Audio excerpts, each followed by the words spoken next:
Programa não recomendado para menores de 10 anos. 20 anos sem desligar. Márcio pira na Dream Blaster. 2 1541 consertados. Os mistérios revelados do CP500. Aqui fala o seu repórter retro, testemunha ocular da velhice do seu PC, com as últimas notícias da agência Retrocomputaria. Bom dia, boa tarde, boa noite. Este é o 24º episódio do Repórter Retro, nosso segundo episódio do 7º ano do Retrocomputaria. E hoje quem é que tá aí? Eu, Ricardo Pinheiro. E eu, Giovanni Nunes. Não, César, é o 8º ano do Retrocomputaria. Temos que numerar corretamente. 8 dividido por 24, 3 pessoas no grupo. Olha, tá bastante equilibrada essa gravação. Só coisa, ninguém vai fazer piadinha com aquele animalzinho que fica representando o número 24 do jogo do bicho, não, né? Não, ninguém vai fazer piadinha com... Ah, então. Piadinhas de quinta série estão abolidas nesse episódio, só pra saber. Isso. Exatamente. Sou tricolor de coração, sou do clube tantas vezes campeão. Bom, então vamos começar com o que interessa? Vamos. Bora. 2017 das efemérides. Por algum motivo, razão ou circunstância, descobriram um Cisco 2500. Acho que 2500. É a série 12500, que tem milhares de submodelos. Ele é um 2514 que tem 2 placas de rede Ethernet padrão e 2 seriais de 2 megabits. Em falar em internet padrão, ele fala assim, Ethernet padrão entendam 10 megabits, que nem é fast Ethernet. Sim, 10 megabits.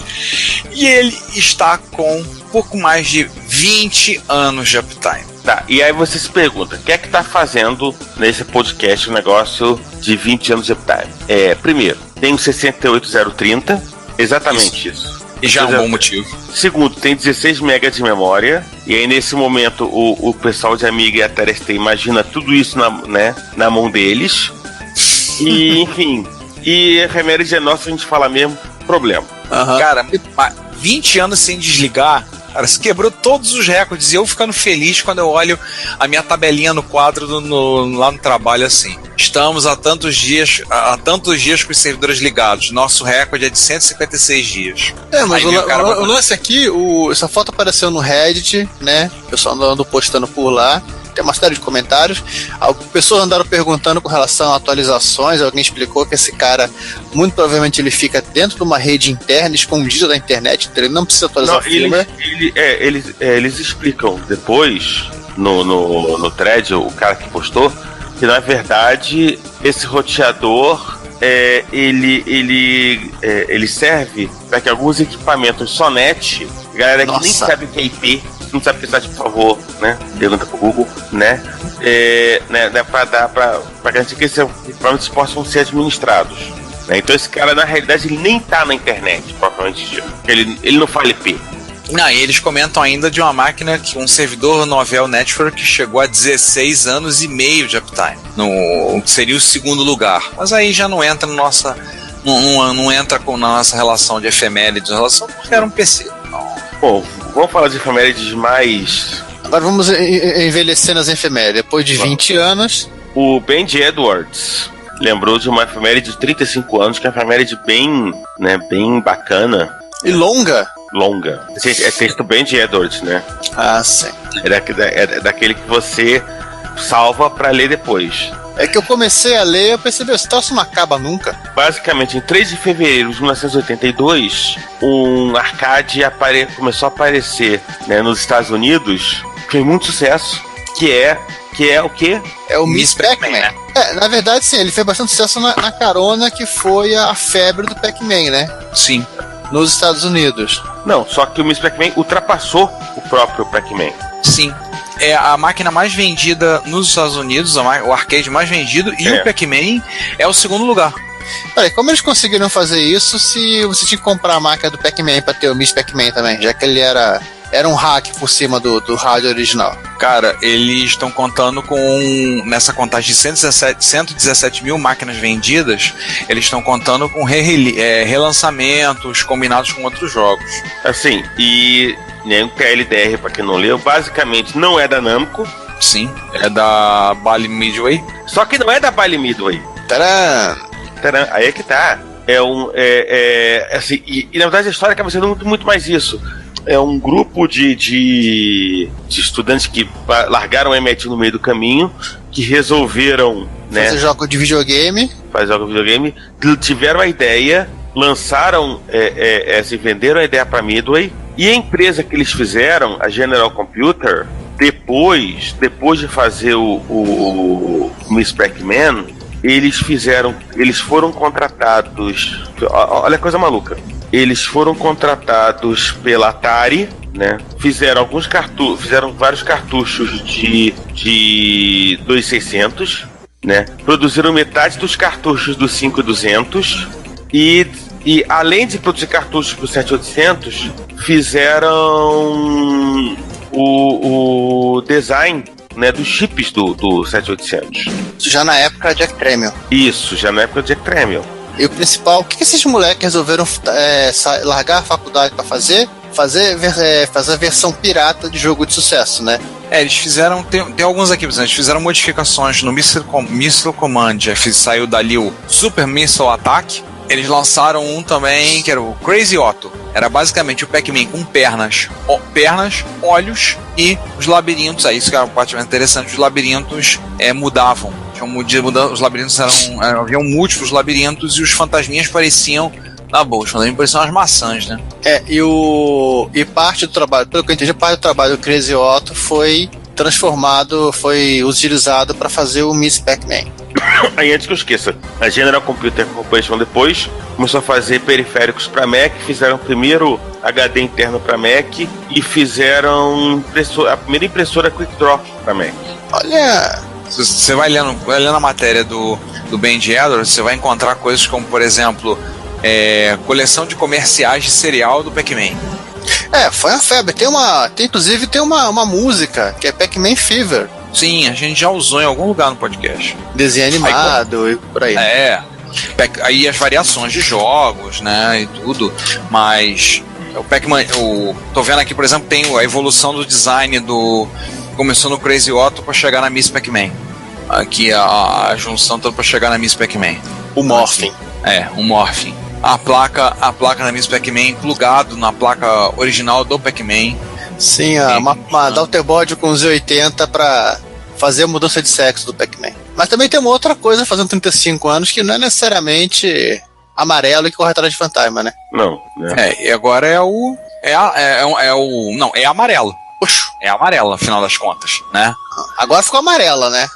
Depois do tempo, alguns ficaram. Mas a cor em si é roxo. Também tivemos aí, 24 de fevereiro, 35 anos da Sun Microsystems, queridíssima e falecida, né, que Deus a tenha, Sun Microsystems. Esse minuto de silêncio pela perda de um ente querido agora.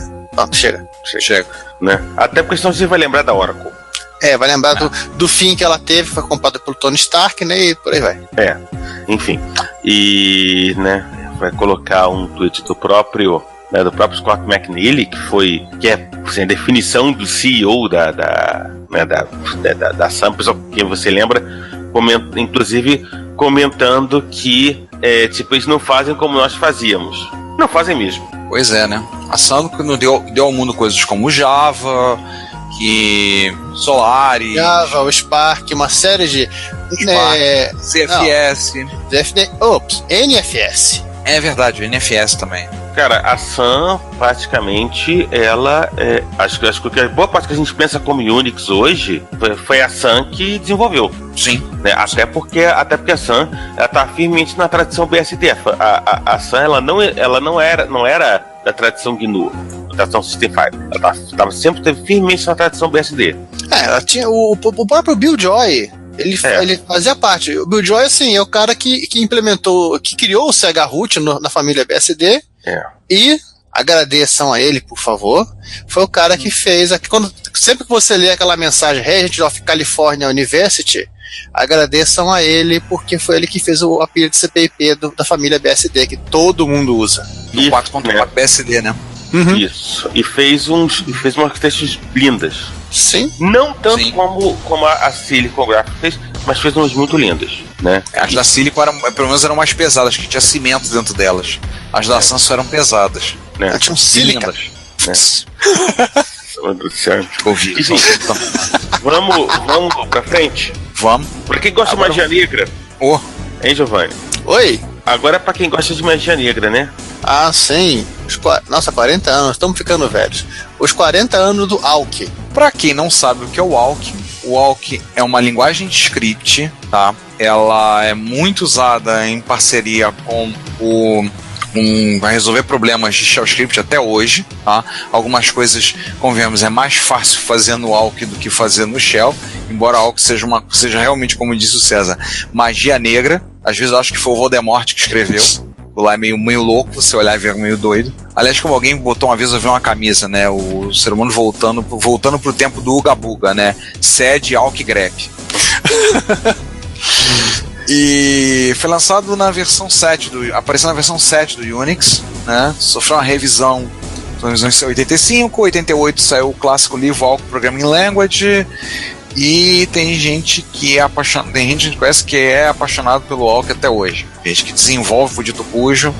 Não, você pode fazer programas completos em Alck. Né? Não é só você botar print cifrão 1 para pegar. Porque você não lembra da sintaxe do cut, tá? Que a gente tá sabendo disso. O Augusto, do site BR Linux, uma vez ele confessou que o sonho dele era fazer em Alck um jogo no estilo Elite. Somente com a parte de troca, de venda, somente com aquela parte. Tem uma versão semelhante que só envolve fortemente essa parte para o Space Trader, que tem um joguinho assim para Palm e tem versões para celulares, para Android, para iOS, novo que ele foi aberto o código. O Augusto falou, conversou uma vez, que ele tinha o sonho de fazer feito o Space Trader em Alck. Era o sonho dourado dele.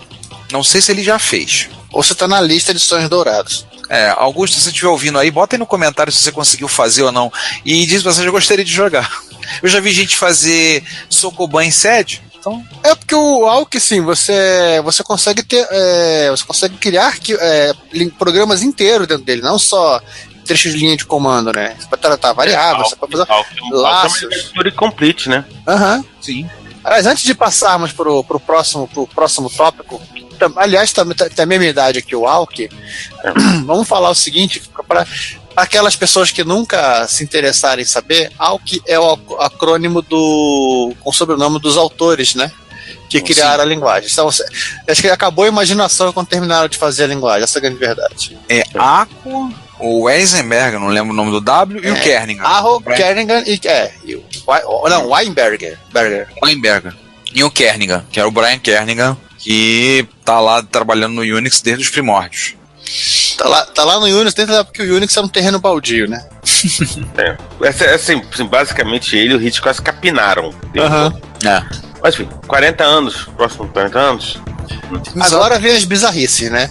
Isso. É a figura conhecida, né, Ricardo? Sim, é um cara engraçado, que ele é um sujeito conhecido da comunidade de MSX, o Hans Otten. Então, se você é ouvinte é MSXero e você já fez alguma coisa, já precisou procurar um manual, alguma coisa, algum projeto, faça você mesmo, você já foi parar na página do Hans Otten. Sim, que entre outras coisas, além de MSX, também tem outras coisas divertidíssimas que ele toca na vida dele. Ele gosta muito de Pascal, né? É o Hans Otten, né?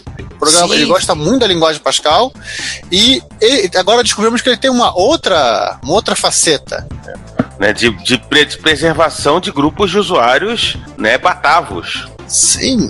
Ele comenta de 40 anos do grupo de usuários do Dutch King User Club, do grupo de usuários holandês do King.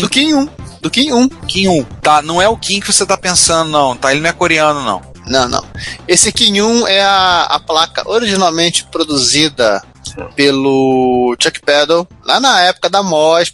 Eles já fizeram uma placa para testar. Antes da MOS ser comprada pela Commodore. Pela Commodore. Foi uma plaquinha que eles fizeram para testar o processador. Tipo, acabamos de fazer, põe aqui, vamos fazer um TV, está funcionando. Só que o troço fez tanto sucesso que eles passaram a vender a placa. Parece que tinha gente que ia na empresa, batia na porta e falava, eu quero comprar um King. E não só isso, esse grupo também estava em volta, né, do né, do Júnior, da Elector, né, que era um sistema, um computador desenvolvido em torno de uma placa Octopus /SC65 chamada DOS 65, que era basicamente uma CPU 6502 de 1 ou 2 MHz, 56K de RAM, né? Um 6845/6545 fazendo um vídeo 80x25, né? Isso. Um controlador de flop MFM, dando suporte a drive de 3,5 5/4, né? Uma RAM disk opcional de 128K, duas via 6522 para Centronics, etc e tal, uma ACIA 6551 para fazer a parte serial, o sistema operacional, o DOS 65, né? E para programar, né, Spline Editor, MacroAssembler, Microsoft Basic, Comouse, Malc, Port, Pascal desenvolvido dentro do próprio grupo, e etc, né? E Elector era uma revista de eletrônica holandesa também da época. E inclusive, se você for na página do Retro, né, página do Ranzotten, Retro que não inclui MSX, e inclusive tem algumas coisas à venda, inclusive um Qi1 à venda nesse momento. Olha, aliás, o Qi1 é também a base do PET. Sim. Então, em tese, o Elector Junior System é um primo do PET. Isso. E nesse meio tempo, os vizinhos também estavam fazendo um troço engraçado, né? Tá. 40 anos do DAI, né? Que é um computador feito na Bélgica. É uma coisa um pouco estranha mesmo. Tô vendo as fotos aqui. Era um 8080 com um Basic ocupando 12K, 8K de RAM por dentro expansiva 48, 16 cores, 260 por 352. Peraí, ele tinha mais linha que por Não, acho que é o contrário. 352 por 260. Menos pior, né? Um modo texto, podendo misturar texto com gráfico e uma palete de cores, 16 cores possíveis, podendo botar 4 na tela. Uma máquina feita em 77 na Bélgica. Para você que acha que a Bélgica só produz wafer e cerveja, chocolate também, ó. Chocolate também. Eles também fizeram computadores. Aí tem uma foto simpática do Dai aqui, com o carinha usando um colete. Olha que simpático. Né? O tio usando um coletinho. Um bando de coisa ligada. Na verdade, o que dá pra reparar aqui na cadeira, né? Ele tá usando o famoso terno completo, né? E o Dai, que parece, tem um jeitão meio de máquina de escrever no sentido que eu tenho assim, né? E tem dois flops e um bando de coisa ligado nele. Sim, essa aqui, pelo jeito, essa parte aqui do que é o teclado é literalmente uma parte separada. Se vocês puderem ver o link no Google Plus, se vocês clicar na imagem, vai para uma página na Holanda, hospedado no XX for All, cara, apresentando o DAI. Tá em inglês, mas assim, aí você vai vendo, vai descendo o formato dele, por exemplo, que é interessante, o teclado é fundo, né? Encaixa no modo dentro, e aí você vai ver o gravador cassete dele, parece um cubo. Sério, a primeira vez que eu olhei, primeira olhada rápida, isso é um transformador? É quando eu vi a fita cassete, rolei pra baixo, tá lá o cara botando. É um cubo, é o gravador cassete. É um gravador cúbico para ter mais densidade da gravação. E usava fitas de microcassete da padrão da tipos da Philips. Né? Holanda, né? Holanda, né? Não, Bélgica, vizinho, Benelux. É uma coisa. Bélgica, Holanda, Na verdade, assim, nessa época. Nessa época, acho que o Benelux ainda era uma coisa muito mais palatável do que é hoje, né? Você tinha até um grupo, um equivalente ao que seria um Mercosul específico deles. Mas, Ricardo, você esqueceu o principal. Ele tem um tecladinho fundo, né? DAI. Ele é branco, plástico injetado, teclinha cinza e teclinhas verde, azul e uma vermelha. É um tecladinho RGB. Eu não tinha reparado nisso. Bom, depois dessa, vamos passar pra frente? Vamos, temos mais efemérides? Não, acabaram. Não. Agora temos sessão Hackaday. Isso, que é a parte mais divertida desse podcast spin-off, né? Exatamente. Atenção, Márcio! Atenção, bem lembrado, atenção, Márcio. Né? Os que se lembram ainda das velhas e boas Sound Blaster, placas de Sound Blaster clássica, sabiam que realmente quem estava interessado no áudio decente, o que fazia? Colocava, né? Pendurava uma Wave Blaster na sua Sound Blaster. Sim. com isso... Ao invés de você usar síntese de FM para tocar seus maravilhosos arquivos de MIDI, você usava realmente a síntese de Wavetable para tocar o MIDI com a mesma qualidade de áudio de um sintetizador ou de um instrumento musical que você tivesse plugado no seu equipamento. Só que estamos em 2017 e as pessoas podem fazer suas próprias placas. Sim. É mais fácil, né? E fora que hoje os processadores têm capacidade, poder de sobra de ficar brincando de síntese de Wavetable com folga. E aí fizeram a Dream Blaster. X2, que você ela usa o mesmo conector para colocar essa daughterboard na Sound Blaster. Tá lá, para ser uma Daughter, porque a Wavetable, a Wave Blaster era uma placa separada. Então se você tiver lá usando ela, tá lá, tem entrada de som e entrada e saída de MIDI, Márcio Pira. Se você não tiver Sound Blaster, pode usar ela, liga um jackzinho, liga um P2 nele e pode passar o sinal de MIDI via USB. Tá, mas qual é a graça de você usar isso que não seja, né, numa Sound Blaster, num 386, num 486, bombado e tunado pra jogar Doom? Alguns jogos ficou legais com o MIDI de verdade. Para quem quiser saber, ela tá à venda na Serra da Shop por €75. Se você não tiver, você pode usar ela para poder fazer sua síntesezinha de... Você pode fazer sua síntese de MIDI. Se você alimenta... Tô pensando ver se tem alguma maneira de alimentar de Takuja. Por fora, usá-la externamente para ligar um MIDI pack nela. Olha, você tem a pinagem na Wikipedia, que te ajuda bastante a saber o que você pode fazer ou desfazer. E eu vou contar uma coisa. Primeiro eu vou pedir desculpas porque eu errei. A Wave Blaster não era uma placa extra que você acrescentava. A Wave Blaster era somente uma daughterboard.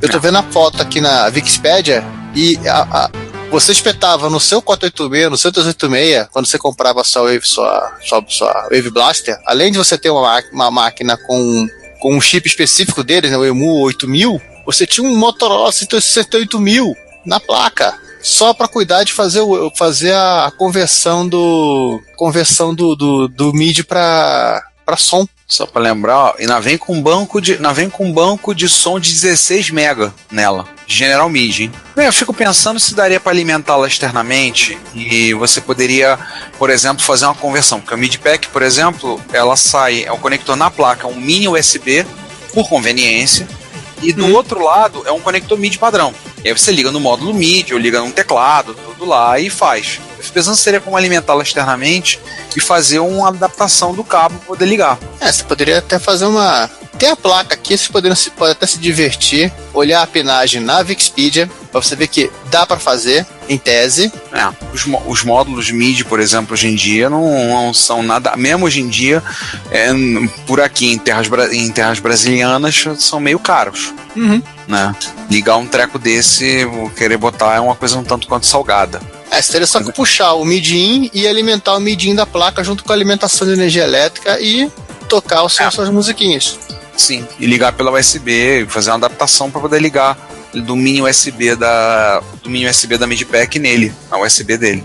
César, uma coisa importante, o cara tem lá o seu PC para jogar jogos antigos, mas ele resolveu fazer um XT para jogar jogos antigos. O monitor seja ligado na televisão. Só que falta o teclado, né? Pois é, né? E aí ele vai arrumar, tu vai procurar teclado XT e não consegue achar. Só tem aquele tecladinho AT. E que aquele tecladinho AT que não tem mais aquela chavinha embaixo para mexer a TXT. Sim. O que o ser humano vai fazer? A gente está pensando, né? Bota um pique no meio, pega uma prototype board e faz o adaptador AT XT. Pronto. É interessante porque está começando, o pessoal tem conversado, a gente estava conversando agora no encontro de São José dos Campos, que está focando uma certa comunidade de XT. Gente entusiasta do XT. Eu até brinquei e falei, fazer um encontro de usuário deve ser complicado, né? Porque o XT, dado aquela placa que é quase o tamanho de uma mesa, né? Aquele micro grande e pesado, deve ser complicado o pessoal levar o micro para fazer um encontro. Não, XT Baby. Já era. Aí não era grande e pesado. Aí era mais ou menos grande, mais ou menos pesado, né? A XT Baby era o tamanho de um cabelo mini torre. Tem uma coisa também que eu acho que o pessoal assim, Estão se redescobrindo várias coisas, né, do conjunto XT e CGA. Né, a gente mesmo andou comentando isso em outros tempos, a partir de experimentos que o pessoal está fazendo, de que na realidade não era tão ruim como se achava, né, e a recuperação de jogos clássicos em XT, eu acho que começa a surgir uma comunidade XT, né, e desenvolvendo coisa nova, em demo. Eu acho que também o 8038 mais por hour, eu acho que ajudou a acordar também, né? Tipo, isso não era possível de fazer no 8088 padrãozão e nego fez. Mas, enfim, tá aí, né? Pro interessado, não é uma coisa assim que seja tão complicada. Eu acho que alguém com um conhecimento mais ou menos, né, de soldar, passar na Protobot consegue fazer sem grandes problemas. A parte mais complexa, né, desse projeto inteiro aqui é aquilo que a gente poderia chamar de gravar a pique. Tirando isso, não é uma coisa muito grande de se resolver. Porém, tem uma coisa bem maior aqui, né? Nossa, hein? Esse é grande. Nós já falamos do Roberto Carlos 2014, né? Roberto Carlos 2014? Sim, mas esse 2014, o computador Z80. Eu não lembro agora em qual repórter retro, acho que tem 2 ou 3 repórter retros atrás. Deve ter sido no final de ano, para aproveitar e encaixar com o especial de final de ano do Roberto, né? Pode ter sido. E, né, nossa, um drive. Qual é a graça de você usar um computador Z80 puro sem o quê?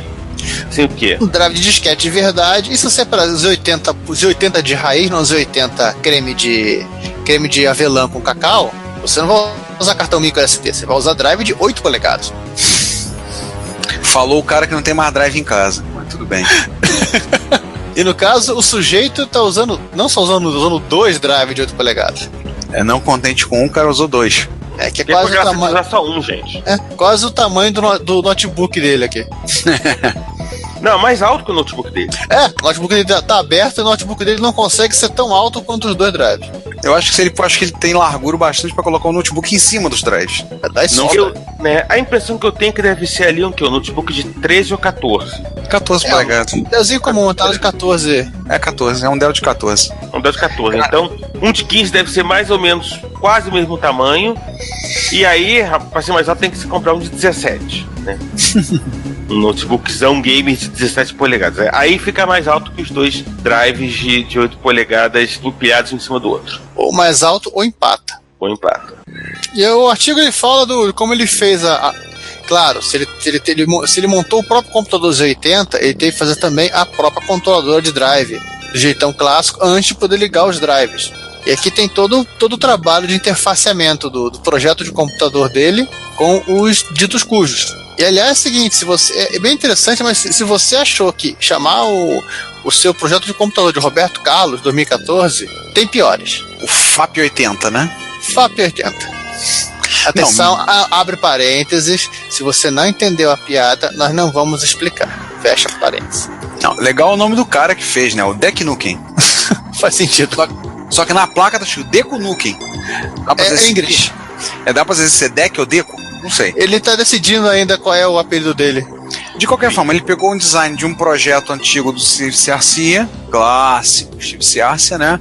Falando de montando seu próprio Z80, cruzou o projeto com o Zap 80 com um chips FPGA e saiu o FAP 80. O FAP 80. E claro, uma incrível dose de tiosice do pavê para gerar esse nome, né? Ele usou um backplane de 5 slots, saída VGA, conexão para teclado PS2. Que é uns 80 que ele usa. Ele usa um FPGA, um CPLD e 2 chips ARM. É um negócio estranho, vou dizer pra vocês. Mas tem uma coisa que o cara usando, ele ligou ele numa rede e o cara usando um cliente IRC. Porque afinal das contas. Não, IRC não. É um cliente IRC. Afinal das contas, usar esses negócios de hoje em dia usar Twitter, WhatsApp direto é coisa pro pessoal creme de avelã com cacau. Slack. Ele pode levar pro trabalho. Fala em coisa moderna. Em modernismos. O tio tava com problema, ele fala o nome dele no vídeo. Qual é o nome dele? Não sei, agora é o nome do projeto. É muito engraçado. Às vezes o pessoal do Hackaday eles colocam Não, Escola do Doutor, colocam Andrew Armstrong. O nome, o que é o nome do Andrew Armstrong. cara? Doutor dessa troça. Andrew Armstrong. Tá lá no. O André Braço Forte. Ele fez um projeto para poder ligar um mouse, né? Ligar um mouse hoje em dia num Atari ST. E aí eles chamam o projeto de Hatari. Hatari ST. Eu comecei a assistir o vídeo, é bem interessante. Se você vai olhar a foto, você vai ficar sem entender porque ele tá ligando no buraco do drive. Assim, o que ele explica nesse caso é o óbvio, né? Ele tá apenas aproveitando dos 5 volts do emulador de drive Gotek que tá no Atari ST dele, para poder ter 5 volts puro. E faz o trabalho e tem um pequeno aplicativo escrito em C que faz o simpático trabalho de converter as coordenadas que recebe de um mouse USB para o protocolo. E o que ele está usando para fazer esse meio termo? Um Raspberry Pi. Ele explica no vídeo que ele está usando o Raspberry Pi 3 porque é mais fácil de vocês, inclusive, visualizarem e fazer as coisas. Mas o projeto dele você pode ver na própria foto que está no link do vídeo do Hackaday. Você pode ver logo embaixo da mão dele, não da mãe. É pra sua mãe, é pra sua mãe, é pra sua mãe, é pra sua mãe. Tem um P0 que é o que ele vai realmente usar na parte no projeto final. Porque o P0 é mais... Impressionante que ele achou um P0 para comprar, né? Ele é inglês. Assim, não, o P0, mas mesmo na Inglaterra o P0 teve problema. O P0W, né, que saiu agora há pouco, saiu praticamente um mês atrás, quando vocês estão vendo esse episódio. Bem, quando a gente abre parênteses, quando a gente gravou saiu ontem, mas quando vai sair esse episódio é um mês. Exato. Né? Aparentemente eles resolveram boa parte dos problemas de oferta, né, do Zero. Tudo bem que vai sair $10, mas tudo bem que você ganha Wi-Fi e Bluetooth. Mas enfim, mas provavelmente vai resolver esse aí boa parte dos problemas de oferta que o Zero está tendo ainda, praticamente, desde que saiu. Não, efetivamente a $10, a $10, porque o Zero, apesar de ele custava 5 libras, né? 5 apesar dólares. Sim, apesar dele ser anunciado a $5, você não raramente conseguia encontrar ele a $5. Suas pesquisas no eBay sempre te davam P0s com valores muito acima dos $5. Não. Eu não tô falando do frete. Não, porque tinha esse problema. Eles teve problemas sérios de oferta. Como aparentemente a Fundação Raspberry Pi já avisou que eles vão segurar a onda de novos lançamentos, já que eles renovaram toda a linha, né? Raspberry Pi 3, o Raspberry Pi 3 Compute Módulo e agora o P0W, eles vão dar um tempo de lançar hardware novo. Então eu imagino, né, e também com mais distribuidores e etc e tal, imagino que vai ser um pouquinho mais fácil de encontrar o P0W. Nesse meio tempo, o interesse pelo P0 diminui um pouco e você vai também poder encontrar com mais facilidade o P0. Porque boa parte do pessoal que depende do P0 vai acabar migrando pro P0W, porque é mais fácil de achar. Sim. Não. Mesmo que você gaste $5 a mais, e daqui a pouco o pessoal vai estar literalmente te parando na rua e te dando Raspberry Pi 0. Esse é o lado bom da vida. Você não soube da revista que vem, uma revista que saiu Foi a Raspberry Pi Magazine quando lançou. A Magpie. A Magpie. Ela vinha com um P0 encartado na capa. E esgotou em, sei lá, um dia. Cara, eu vi essa revista sendo vendida, eu acho que é €60. Nossa! Né? E a Magpie saiu agora com o P0W, que é a plataforma de lançamento dos P0 é a Magpie. Mas enfim, esse não é um podcast do Raspberry Pi. Talvez daqui a 30 anos. Mas eu imagino que dá para fazer. O que dá para pensar em fazer com o Raspberry Pi 0W e relacionar ele com micros clássicos, que dá para fazer, aí não tá no gibi. Mas enquanto isso. Eu vou ser sincero, eu não entendi. Eu li isso aqui, eu tentei compreender, eu li via as ilustrações, mas ainda não consegui assimilar. O que? O cinza 1? Eu tô literalmente recorrendo à fé.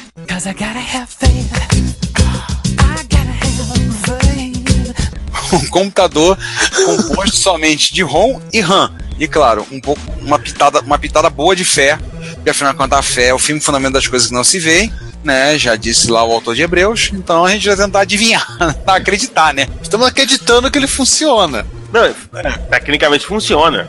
Lembrar Agora, que. como funciona outra história. Eles não peçam pra gente explicar. Cara, até no texto eles linkam e relembram que eles já fizeram. O Hackaday já comentou sobre um processador todo feito com portas NAND e um outro todo feito com apenas com 74LS. Mas ainda assim é menos bizarro do que o. Esses eu consigo até visualizar. Agora. Porque não é simplesmente isso. Porque o Cray 1 ele implementa, né, uma arquitetura RISC com 8 instruções. 8 instruções, só com RAM e ROM. E fé. Né? E não tem modo de endereçamento indireto, não tem modo de endereçamento indexado e não tem stack. Stack é pros fracos. Sim, se virem pra entender porque a gente já desistiu. Não, a gente só acredita. E olha, implementa uma arquitetura RISC, tá? Aí você olha e diz assim, tá bom. O primeiro comentário o primeiro comentário do Grey, sim, nós vamos ler comentários, mas enfim. O primeiro comentário sobre o Grey 1 no Hackaday, lembraram do PDP-11, que também é outra arquitetura que um dia eu vou sentar e tentar entender como é que funciona. Mas o próximo é mais simples de entender. Sim, por favor. Eu não vou conseguir dormir por causa disso. A Fran Blanche, ela tem uma empresa chamada Fantone de efeitos, né, de efeitos de pedal para guitarristas, tal, né? É uma empresa inclusive que tem alguns clientes famosos, né? Tipo a R.E.M. já usou, né? Coisas da Fantone, Lou Reed já usou, né? etc. E a Fran fez um vídeo muito bacana de 20 minutos, mais ou menos, explicando como se faz um PCB, né, no ano da graça de 2017. Sim, é um vídeo muito cuidadoso, faz passo a passo, e aí você entende que, assim, particularmente, né, nesse caso de pequenos produtores de PCB, é um processo que muitas vezes se aproxima do artesanal. É óbvio que em fábricas maiores a coisa é diferente, mas também muita coisa se aplica, né? E também é diferente de quem faz placa em casa. Placa em casa, e usando impressora laser, usando o percloreto e companhia. Convenhamos, né? Hoje em dia muitas vezes não compensa. Dependendo do que for, o cara prefere encomendar a placa. Por mais que fazer uma placa só para fazer protótipo é caríssimo, né?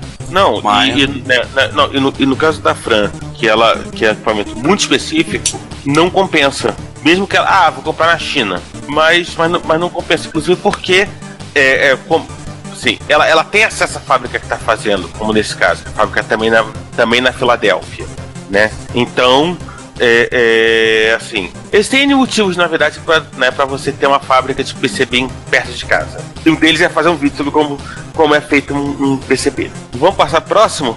Sim, e coisas também eram fazidas e tinham um PCB? Isso. Não, ficavam na Filadélfia, ficavam no Novo México. Um simulador de Arduino, um simulador de Altair 8800 feito com Arduino. Sim. Jesus, olha a macarronada pelo lado de dentro. Olha aquilo que olha a visão do usuário e não a caixa preta. Parte do princípio que seja uma caixa preta, assim, você não finge que não tem nada lá dentro. Finge que é tudo aquilo que você está vendo. Você olha pelo lado de dentro, socorro. O cara fez um simulador de 8080, né? E ligou as chavinhas e vida que segue. E macarronada atrás. Nossa mãe. E nesse meio tempo, voltamos ao 6502, já falamos dele do Kim. Voltamos ao processador, já que falamos daquele computador que funciona na base da fé. E um copo d'água em cima dele também, e uma vela. Grant Searle fez um design de 6502 e Mark Feldman pensou, cara, eu posso fazer menor. Né? E eu posso juntar duas placas, né, Perf Plus em cima, fazer menor ainda. Um sanduichinho. Ele fez um biscoito recheado que é um computador. Fez, né? Com 16K de ROM, 32K de RAM e a placa mínima. Tem a 6502, tem uma EPROM, tem RAM, tem o ART, tem uma DDR, tem um CLK, tem mais meia dúzia de coisas e acabou. Né? E uma maneira de ligar para o mundo. Sim, uma porta serial e algum desses pininhos aqui que a gente não conseguiu ainda descobrir qual. E claro, feito numa protoboard, tá? O cara não, ao contrário da Fran, ele não mandou fazer a placa. E roda OS Basic. Orange, alguma coisa, né? E esse sujeito, lembrando, ele foi o cara que fez aquele relógio baseado com Z80 e aquelas TVs portáteis da Sony. E fez uma outra plaquinha mínima dessa com os 80, né? Uhum. A gente falou dela? Não lembro. Não lembro agora. Falamos com certeza do relógio de televisão. Sim, o relógio eu lembro. Bom, Já que estamos em coisas pequenas... Cara, eu queria ter isso. cara, eu queria ter isso. Um Apple IIe em miniatura, né? Sim, um TK3000 de bolso. Cara, né, um Apple IIe é literalmente portátil. Você pode colocar se o seu bolso for grande o suficiente, você coloca no bolso, né?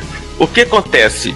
Jorge olhou um post sobre, né, um outro Apple, né, um outro Apple II portátil numa VR, mas ele pensou, cara, isso tá errado. Só tem 12K de RAM e só roda 70% da velocidade. Vou fazer melhor. Ele tinha um Teams 3.6 dando sopa na mesa dele. Pra quem não sabe, o Teams 3.6 é um ARM de 180 MHz, um Cortex M4. Ele fez. É um pequeno monstrinho. Tá com um emulador de Apple IIe nele. Não só isso, porque o Apple IIe, ele exige uma MMU. Sim, vocês ouviram o nosso episódio desse mês, tá? Sim. Então ele também teve que se virar com a MMU. Fez o emulador completo, tá disponível no repositório dele, GitHub. Roda todos os softwares de Apple II. Apple II, até tudo que for feito até pro Apple IIe, tá? Tem um simulador de 2 drive de 3,5. Tem o suporte ao...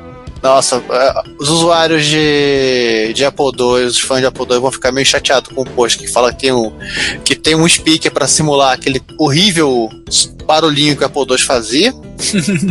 Você guarda num cartão SD as imagens de disquete. Tem um teclado, tem uma tela e você gostaria de ter um. Pronto, fim da história. Legal que o projeto, quando você entra no blog pra poder ver, né, o projeto todo no Hackaday.io, tá lá, tem esse lá, abordando um Apple IIe, um emulador de Apple IIe em full speed, porque todo mundo precisa ter um desse, né? Sim. Né? Ou inclusive, se alguém estiver disposto a montar um batch aí, conversa com a gente. Sim, mas tem que ter um tecladinho também, tá? Um tecladinho, claro. Tecladinho. Tem que ser esse visual Game Boy aí, pra você poder jogar... Cartão Good Night? Não, tem que lembrar o seguinte: tem tecladinho, tem tela e tem joystick também. Que não dá pra ver aqui na foto. Mas você pega as outras fotos e você visualiza isso. Ele tem um joystick de 2 botões.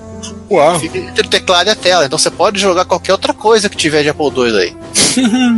Né, o que significa que, né, e inclusive você pode, né, recuperar, né, seus velhos disquetes com coisa do print shop, né, você vai imagem de disco e mostrar para as pessoas. Como se fazia uma faixa naquela época. E para terminar essa sessão, Jeff Tranter e seu single board computer com 68 mil.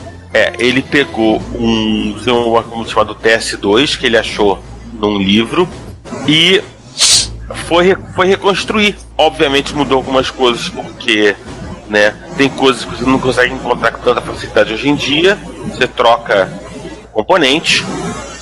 Pelo que eu vi, ele substituiu aqui a parte serial por módulos USB com conversor de serial. O livro que ele usou para pegar o PDS-2 é o Microcomputer System Design, 68 mil Hardware, Software and Interfacing, de Alan Clements. E é mais um motivo para falar que 68 mil, assim, no final de contas, né, serve para tudo. Até fazer um single board computer. Né? Inclusive, se você der sorte, se você der azar, tem um parágrafo que explica, né, de um defeito que tem em vários 68 mil por aí. Só que não vamos contar. Leiam o post. Não, leiam o post. Bom, terminamos, né? Já que a gente falou de defeito, né? Já deixa pro... recuperar, vamos ver algumas coisas levantando do mundo dos mortos, né? Rise from your grave. E começamos com uma temporada divertida, uma dobradinha, uma tribradinha divertida do 8-Bit Guy.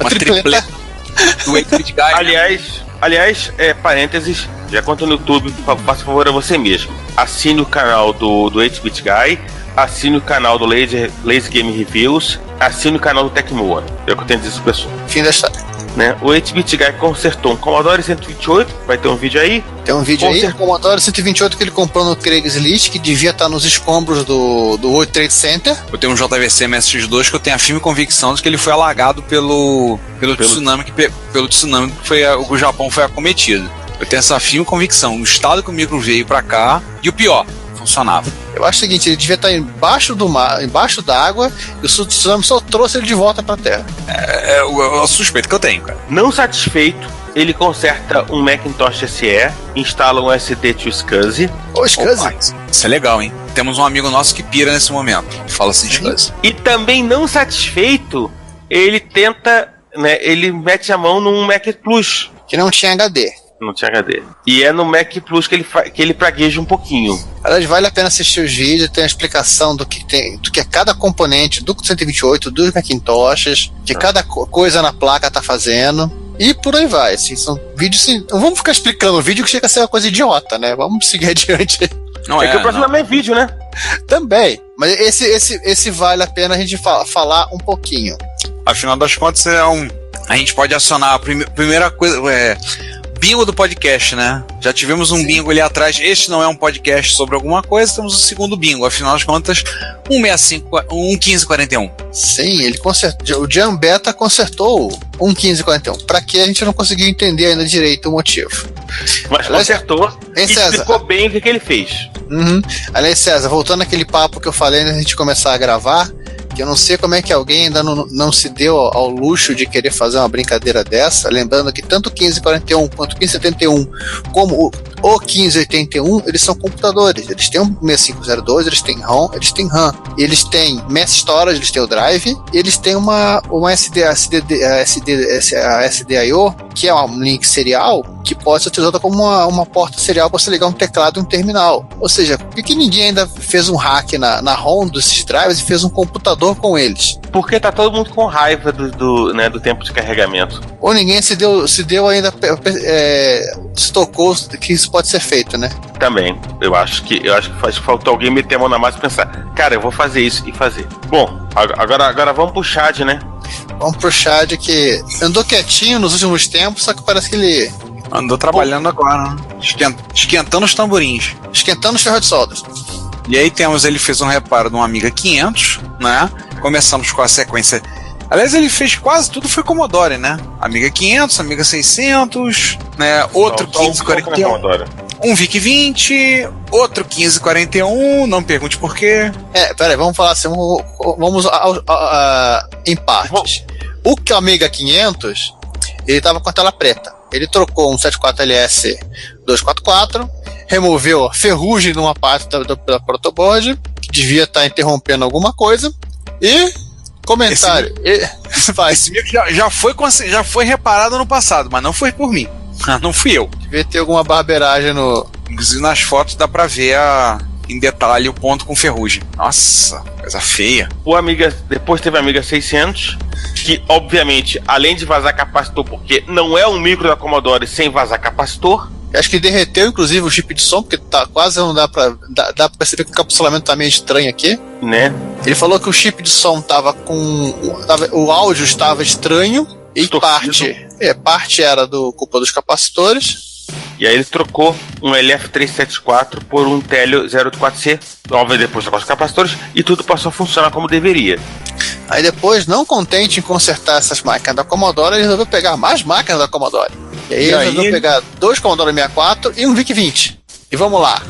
Reparo do primeiro Commodore 64, o VIC-2 estava enferrujado. Ele trocou o VIC-2, trocou outro VIC-2 no outro Commodore 64, né? E o VIC-20 teve que trocar o 6502. Ele não tinha VIC-2 para dar problema. Ele ainda pegou aí depois um 1541, né? Aliás, na verdade, 8 1541. 8.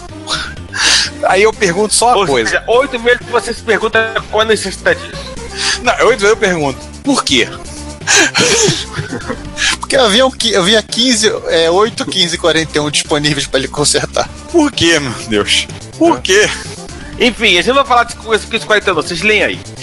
Por favor, assim, é muito conserto, vamos dar uma olhada lá e ver todos os 6502 que ele trocou e outros componentes perdidos no meio do caminho. Aí depois vem que aquele fez esse 1541, ele fez um sofá na casa dele, botou umas almofadas. Ele fez churrasco.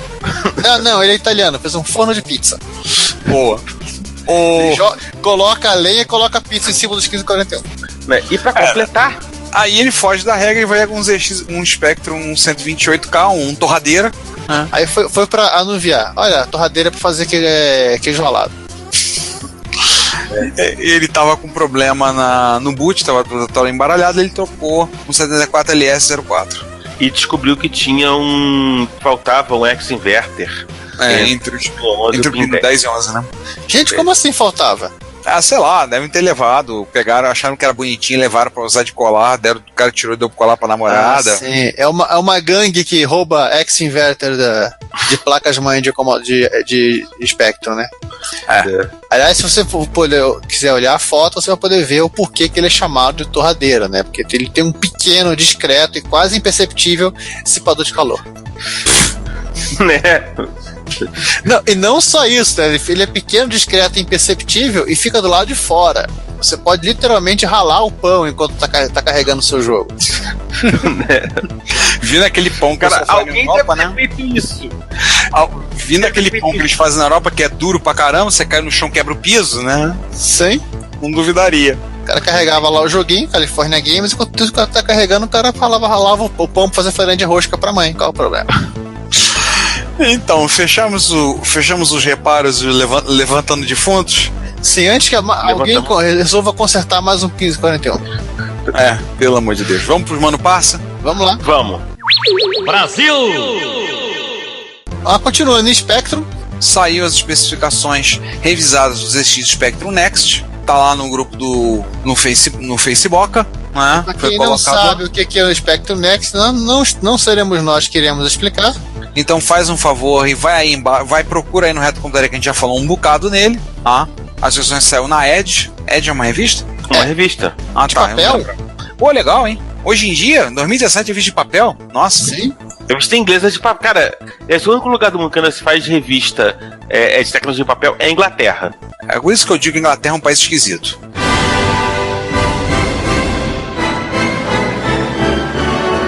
Não, é um universo paralelo esquisito. Tá mais pro universo paralelo, né? Já que não é a América, já que não é a Europa, já que não é nada, né? Então, é um universo paralelo mesmo. E resolveram se assumir como um continente próprio. Alguém fez. O que vocês chegaram a ver? Qual é a modificação que fizeram no projeto? Eu sei que. A grande modificação é essa. Ele agora passa a ter a saída HDMI. E não é mais feita com o Raspberry Pi Zero, porque o Truco comentou isso com a gente lá no encontro de São José dos Campos. Ele estava comentando isso com o pessoal, falando lá que ele já está fazendo a saída HDMI sem usar o Raspberry Pi Zero. Aí é claro, já teve gente lá pirando o cabeção, falando um monte de coisa, sugerindo para ele fazer uma placa semelhante a multicore para mexer dentro de um Hotbit. Eu quero um Hotbit com saída HDMI, coisa do tipo. Blá blá blá blá blá, uísque, sachê, aquele papo todo que vocês sabem. Quem já foi em encontro sabe, o pessoal pira no cabeção, tem um monte de ideias, fala um monte de horrores, agora chegar e realmente fazer e comprar. A primeira regra dos bate-papos de encontro é você não fala dos bate-papos de encontro. A segunda regra é você ignora a maior parte das sugestões e ideias que são dadas lá, porque a maioria das pessoas vão te sugerir, falar isso, quando chegar na hora de comprar, aí, tô sem dinheiro, dá pra parcelar em 50 vezes sem juros? Dá pra você me dar, eu te pago no ano que vem? Isso aí, você conversa com o pessoal da Tecnobytes, eles ouvem isso quase todo mês. Você aceita em pão duro? Já sei. De supermercado? Bolsa com peixe. Bolsa com peixe. Enfim. Vamos seguir adiante aí, tá ficando muito zoeira isso aqui. Tá ficando muito zoeira, né? Tá. As orelhas de um amigo nosso, ele tá ardendo, né? A terceira citação que a gente faz a ele hoje. A outra, Cláudio Piccolo, nosso chapa, tá mexendo, descobrindo os mistérios misteriosos do CP500. Ou descobrindo ou chegando a conclusões bizarras. E aí, ele falou, placa de acentuação? Sim. Em algum momento, nas masmorras da Prológica, enquanto eles não estavam praguejando contra a microdigital, eles resolveram fazer uma plaquinha de acentuação pro CP500.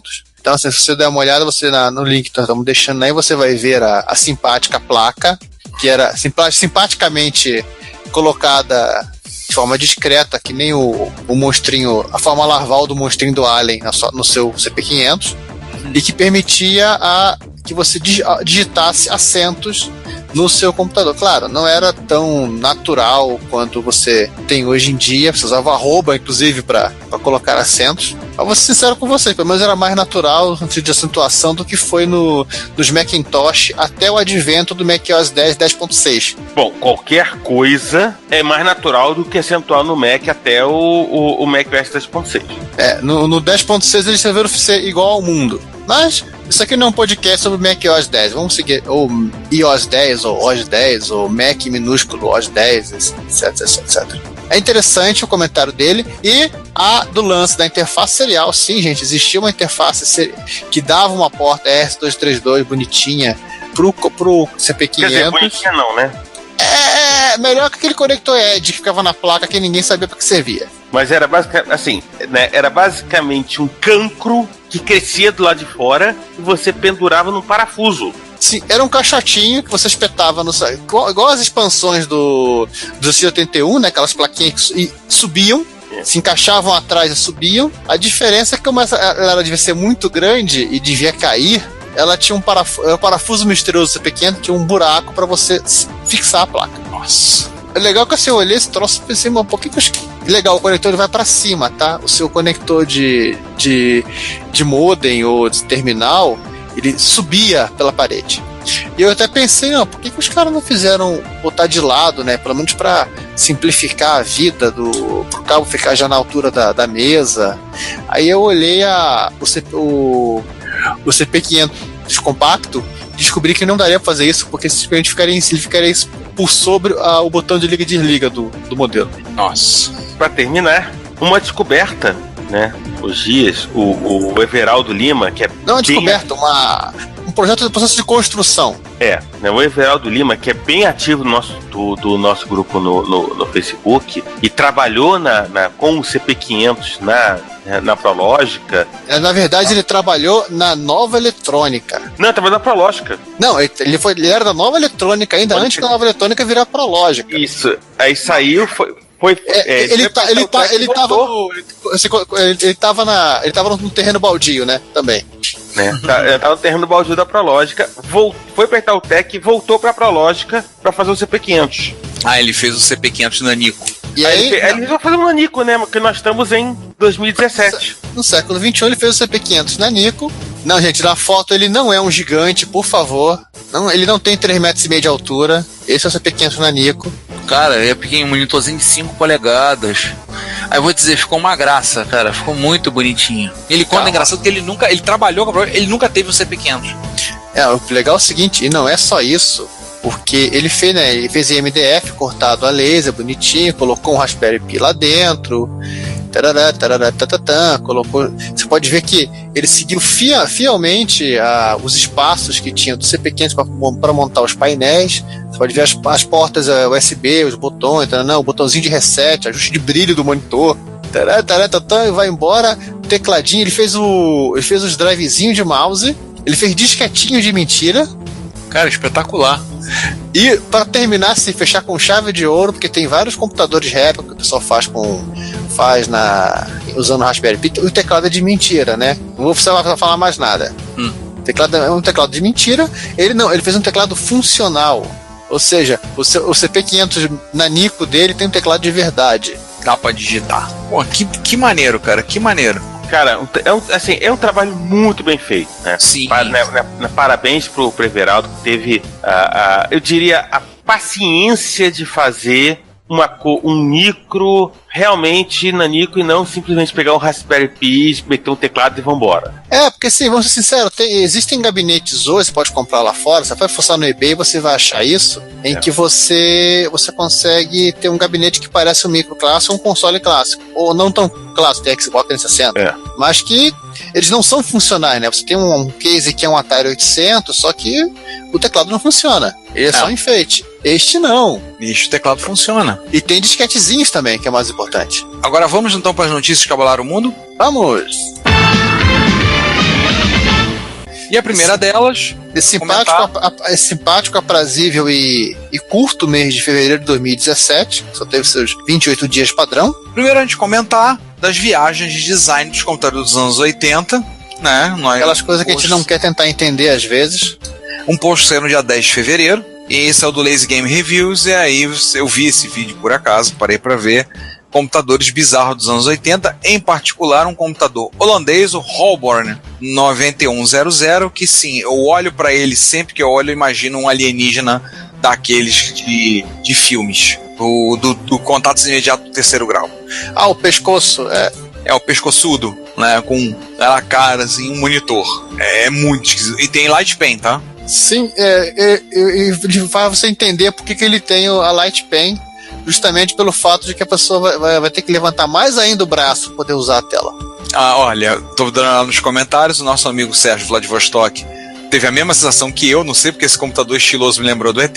O Rui Aquaviva, nosso ouvinte de longa data, comentou que faria muito bem um seriado de ficção científica dos anos 70. E o Lázaro falou, se tivesse sido projetado pela Apple, era genial, obra de arte, etc. Como não foi o caso, é um computador obscuro feito na Holanda. E você lembrou que é uma lixeira do Play Center, né? Sim, ela parece a lixeira do Play Center. Sei lá, eu fui ao Play Center uma vez, há tantos anos atrás, quando ele esteve no Rio de Janeiro, então não adianta, eu não lembro. Sim, elas tinham um pescocinho assim também, como se fosse o buraco para jogar o lixo e engordava embaixo. Vamos falar de documentários? Sim, e aí falar que finalmente o documentário 1983, o ano dos videogames no Brasil, já está com data de lançamento, tá? Vai ser lançado no próximo dia 7 de setembro, sim, feriado da Independência, num evento que vai acontecer no Museu da Imagem do Som de São Paulo. Então, se você quiser lá estar presente no lançamento, o documentário será nesse dia às 2 horas da tarde, mas a partir de 1h30 os produtores estarão lá para tirar dúvida, bater papo, conversar, ouvir reclamações, a gente vai sair falando mal, que sempre tem, né? Então, o cara fala mal do documentário sem assistir o documentário, né? Isso é padrão, né? Para final das contas, lembre-se da pós-verdade da internet. Eu acredito, logo estou certo. Certo. Então o cara acredita que é ruim, o cara já sai reclamando sem ter visto, sem ter nada. Mas de qualquer forma, finalmente o documentário vai sair, né? Muito bacana.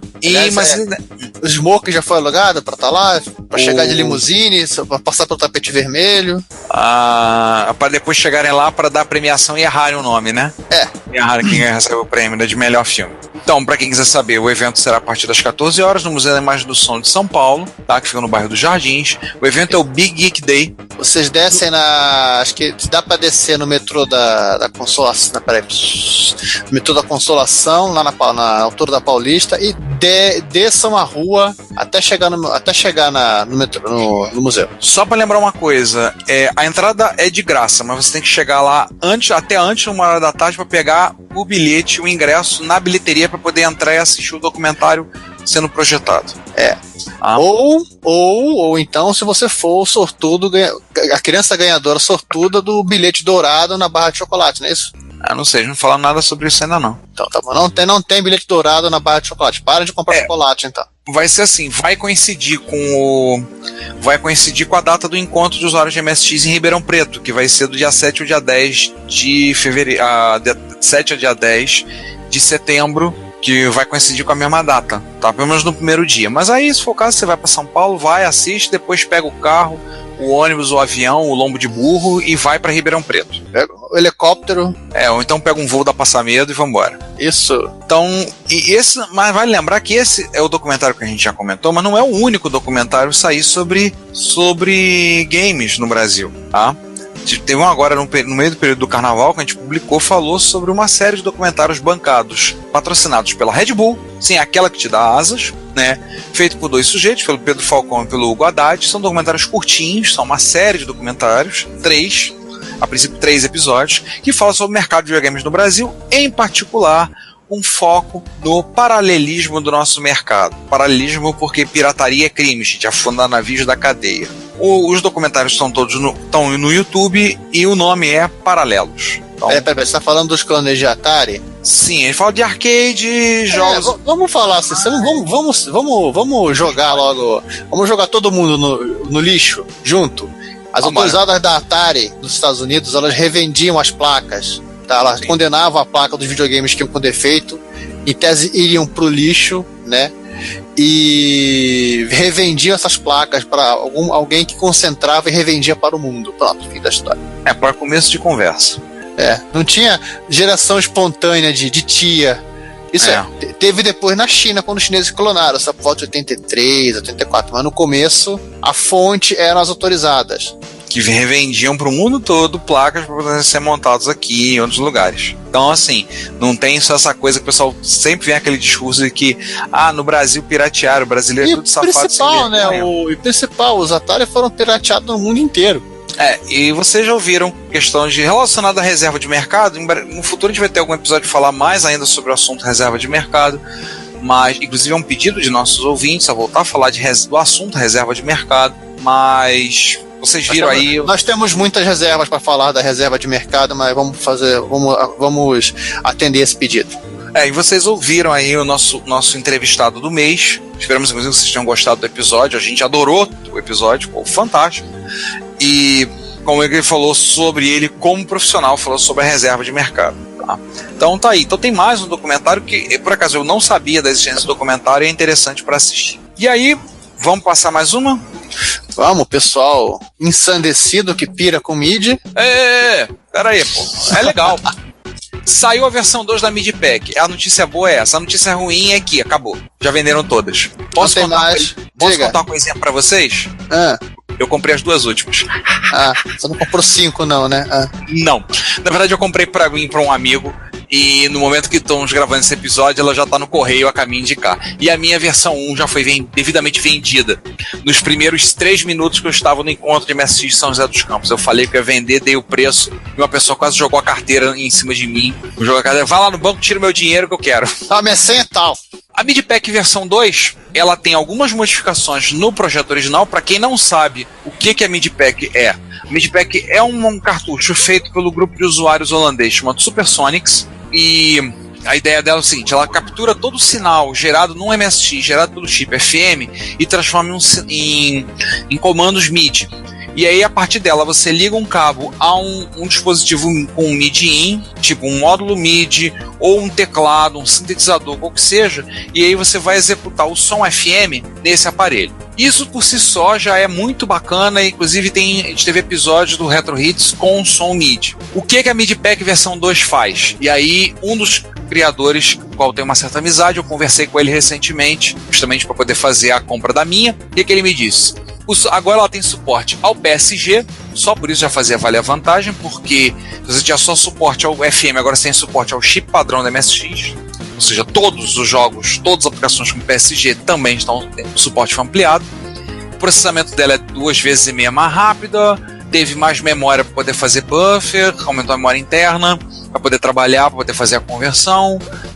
O mapeamento dos instrumentos foi estendido. Caso você não saiba, tem alguns programinhas para ela. Você pode atualizar o firmware, você tem algumas coisinhas, alguns programinhas extras nela. Inclusive eu achei um desses para trocar MIDI, para você mandar direto para o módulo MIDI para tocar. Estou fazendo experiência com isso recentemente. E aí em alguns dispositivos você pode ter outros bancos de som, e os algoritmos de conversão foram melhorados, ou seja, não dá para atualizar a MIDI Pack versão 1 para versão 2, é uma placa completamente diferente, componentes trocados e os softwares foram reescritos. Eles colocaram à venda por €70 mais frete. Algumas pessoas no Brasil já compraram. A minha, no momento dessa gravação, tá a caminho. Tô acompanhando o rastreio dos correios, tá? Está vindo. Sim, gente, os holandeses colocaram numa caixinha de papel e jogaram no Rio, escrito para o Brasil. É isso? Jogaram no Oceano Atlântico. Não, tá no Rio que vai desaguar no Oceano Atlântico, calma. Aí eles subiram no dique, foram lá na ponta do dique, né? Jogaram lá de cima do dique. Então a minha tá a caminho. Se vocês procurarem no post, eu coloquei alguns vídeos, inclusive de algumas pessoas no Brasil que já pegaram, já executaram algumas coisas. Tem uma apresentação do jogo Rhinotori para MSX2 sendo executado com a MIDI Pack. Realmente o som é espetacular. Tem um comentário de um dos membros do Supersonic falando sobre a incrível predileção do cara que fez o vídeo de tocar piano. Porque eu botei um link de um vídeo do Mates, que é um usuário conhecido na comunidade holandesa de MSX. E foi o Sander Van Nunen que comentou. Eu mandei o link para ele do post e ele viu e comentou, né? Eu falei, eu sei que você não vai entender português, mas pelo menos você vê os vídeos. Aí ele viu os vídeos e comentou. Algumas outras pessoas comentaram também. E vou dizer, não dava pra ter. Alguma pessoa falou, seria bom se tivesse naquela época. Cara, sinto muito. Naquela época nenhum de nós tinha dinheiro nem pra comprar MIDI Pack, quanto mais comprar um módulo MIDI. Sem contar. Na verdade, naquela época você teria que ter um outro computador pra fazer isso. Exatamente. E naquela época você não tinha nem tecnologia para desenvolver uma MIDI-Pack. Eu só sei que quando a minha estiver aqui, eu vou fazer um vídeo, gravar uns áudios e provavelmente vocês vão ter um Retro Hits no futuro com a minha MIDI-Pack versão 2 tocando, fazendo barulho. Você vai falar muito no Twitter sobre isso, né? Eu não sei. Vou só fazer um Retro Hits e soltar. Provavelmente em 2018. E aí, o que mais visto foi o nosso post sobre engenharia reversa em jogos, né?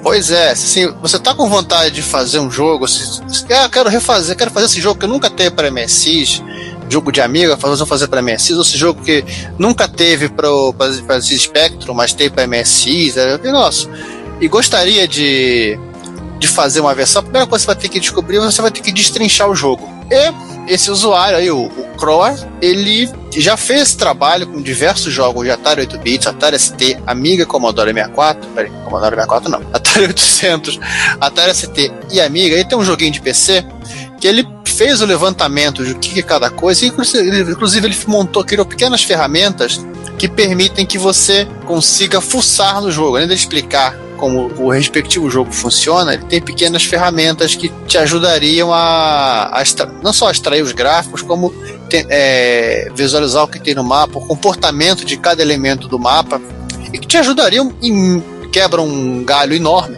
quase derrubam uma árvore, no seu trabalho de porte, até fazer um remake, né? Vou fazer uma plataforma nova, no seu porte de jogo. Sim. Até olhei Fala. Eu tô interessado em dar uma olhada aí, que eu tô tendo mais ideias aí de algumas coisas pra fazer. Sim, gente, vocês vão ver, de novo ele vem com essas ideias, vai fazer e nunca faz. Gente. 8 anos de podcast, o Ricardo deixa o Ricardo com as ideias. E ter a ideia não é nada, né? Eu tenho que sentar a fazer. Algumas coisas eu comecei a escrever, comecei a bolar. Um dia vai sair, eu não sei quando, mas um dia vai sair. Por isso que eu não posso prometer nada. Mas eu vou dar uma olhada aqui no site, tem umas coisas interessantes, algumas ideias legais. Vai assim, pra quem quiser se divertir, um tópico que eu acho legal, que tá bem completo, é o Captain Blood. Legal. Que ele explica, inclusive, o algoritmo, que é um algoritmo baseado em fractal, engine de fractais, para poder fazer o desenho do mapa, de quando a nave tá chegando no planeta.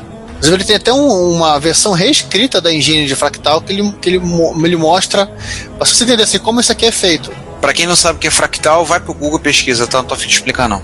Não. Uma coisa de cada vez. Os jogos atualmente tem um fórum, se tiver dúvida, você pode perguntar, não encher o saco, mas pode fazer pergunta, né? Cada jogo parece que tem seu fórum específico.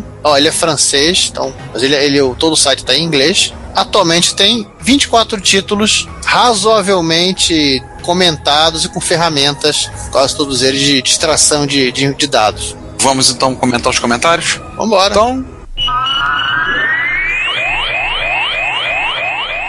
episódio 72, o nosso primeiro episódio do Ano da Graça 2017. Foi o episódio onde nós falamos sobre a Ásia. Sobre flangos. Sobre flangos, sobre kebabs, sobre habibs, sobre areia, petróleo. O Psy também, né? E coisas do tipo. Então nós tivemos 2 comentários na parte A desse episódio. Primeiro comentário do Fernando Boaglio. Muito bom podcast, gosto da Asus e nem sabia dessa história do Pegasus. Eu também não sabia, não. Essa famosa história que acho que até o povo da Asus hoje tem vergonha de contar de como foi a inspiração do nome da empresa, né? E aí temos um comentário do nosso chapa, do Peter Punk, umas coisas interessantes que ele falou sobre o SP1000, SPC1000. E aí ele diz assim, o SPC1000 realmente é um pouco misterioso sobre de onde veio. Na verdade, acho que não é nem um PC6001, nem um MZ80, mas que foi um caminho do meio, inspirado nesses 2 computadores. Sabe, uma cópia melhorada, de estilo o SPC1500, que não é um Sharp X1, mas é quase. Para portar os programas do X1 para o SP1500, precisa praticamente só mudar as rotinas de manipulação de teclado. Mas uma coisa legal do SPC1000 e SPC1500 é que os 2 têm adaptadores de MSX. Na fonte de adaptador tem 2 diferentes para cada modelo. O primeiro adaptador tem só o VDP e precisa de jogos adaptados para rodar nele. O segundo tem o VDP e uma MSX BIOS modificada. Então vários jogos com rotinas da BIOS podem ser executados sem modificação nenhuma. Já no caso do Fender SPC800 é diferente do Samsung SPC800, acredito que seja porque tem 2 modelos da placa do SPC800. O Fender é baseado no segundo modelo, mais simplificado. Provavelmente esse é o motivo da traseira dos 2 ser diferentes. O Fender não tem alto-falante interno. o meu Fender não tem. Os coreanos simplificaram o projeto e de repente ficou menorzinho. Pois é. Então, já é uma mudança. Bem comigo que é grandalhão, né? O bicho é meio grande. Mas a placa dele em si não é grande coisa, é pequena, razoavelmente pequena. Não é bem acabadinha, é bem feitinha. Tá falando de placa pequena, o meu... Não tem nada a ver com retrocomputação. O meu aparelho de DVD, que aliás é igual ao seu, que eu já percebi até, e tem inclusive o mesmo bug, né? Aliás, é um clube, sabia que o Emiliano também tem um modelo igual a esse? Então, somos o clube dos usuários do DVD da Philips. O meu aparelho estava com um problema, quando eu apertava para ejetar, ele chegava quase a soltar o disco, mas depois ele puxava a bandeja novamente. Isso começou a me irritar. Então vou tentar ver o que é, né? Eu descobri que o problema em si era basicamente a correia que tinha dado uma leve dobrada. Então fica a dica para você e para Emiliano, caso aconteça com o de vocês em algum momento do futuro. Mas o legal é o seguinte, eu abri esse equipamento para tentar ver qual era o problema. E eu descobri que a placa-mãe do DVD, a placa-mãe do aparelho do DVD, né, da controladora, que controla o disco, gera a imagem e tudo mais, ela é pouco maior que um cartão de crédito. É mole? É uma coisinha miudinha. Uma outra parte da placa, né, tá ligada no painel, né, que tem a porta USB, né, e a outra placa também não é muito grande, é a fonte de alimentação. Ou seja, às vezes a placa do equipamento não quer dizer que ela tem que ocupar todo o tamanho da caixa do equipamento. Muitas vezes é quase o contrário. É verdade. Vamos passar então a parte B? Vamos parte B. Se a parte A teve 2 simpáticos comentários, a parte B teve 8 simpáticos comentários. O primeiro deles é o do Sérgio Vladivostok, que ele fala: muito legal saber das versões bizarras de MSIs e outros computadores, pena que esses modelos nem todo mundo aqui do ocidente deva ter para levar aos eventos. Tem bastante micro árabe por aí, não tem? Muito AX170 que o pessoal comprou tudo no mesmo fornecedor. Aquele egípcio que mora em Alexandria que tinha uns 80. Ah, tá. Acho que ainda tem máquina. Só tem que tomar cuidado com essas misturas de cartuchos árabes com um micro de outra nacionalidade. Vai que vira uma bomba. Mais ou menos. Ficou legal a nova abertura, né? Mude essa música de encerramento também. Acho que ele não gosta da música do Knightmare. Abraço, até o próximo episódio. Agora você pode comentar. Assim, alguns softwares específicos só funcionam em micros árabes. Então, por exemplo, em São José dos Campos agora, o Ravazzi levou um Perfect MSX2, que é aquele que tem o logo do MSX gravado no gabinete, que eu sou doido pra ter um daquele. Já falei que é só arrumar um estilete. Um estilete ou então uma Dremel. A gente tá tentando resolver essa questão da Dremel aqui em casa. Então, em breve eu vou fazer isso num gabinete meu. Ou não. E ele botou o cartucho do Alcorão. A gente já testou o cartucho do Alcorão em outras máquinas e não funcionou. Ele funciona somente no micro árabe. Quanto ele falou da abertura, que bom que alguém reparou, foi um comentário meu, agradeço, que bom que vocês gostaram. A gente estava um tempo querendo mudar a abertura do podcast, fazer uma abertura menor. E essa abertura que não deixava, né? Não, eu mantive a voz dela, eu negociei para deixar. A gente reduziu a abertura pela metade do tamanho, né? E mudamos as músicas foram decididas por nós mesmos numa votação interna. Quanto à música de fechamento do episódio, eu vi que você não é fã de Knightmare, né? Faltou imaginação para mudar o encerramento, e é isso aí. 2018 a gente pensa em mudar o fechamento, tá? Mas que bom que vocês gostaram. Teve alguém que se manifestou que achou legal a abertura. Seguindo adiante aí, Fernando Boaglio falou, né? Agradeceu, muito bom episódio. Vocês falaram tanto da Ásia e não fizeram nenhuma piada com o Kim. Ele vai ficar triste. Aí eu resolvi comentar também que ninguém reparou também que não falamos só do continente asiático. Também falamos um grande pedaço da África e até relembramos de um pedaço da Austrália e Nova Zelândia. Eu acho que em termos de geográficos foi o episódio que a gente teve o maior alcance. Sim, o maior número de pessoas alcançadas. Sim, em termos geográficos. A gente saiu da Coreia do Sul e foi até a Líbia.